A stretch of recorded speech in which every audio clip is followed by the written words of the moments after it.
Hi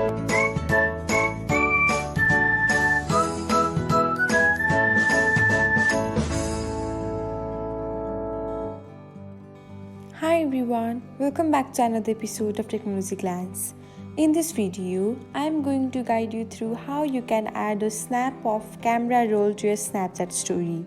So, let's get started. Watch till the end and don't forget to subscribe to Technologyglance by hitting the subscribe button and press the bell icon so that you'll never miss another update. Without further ado, let's get started.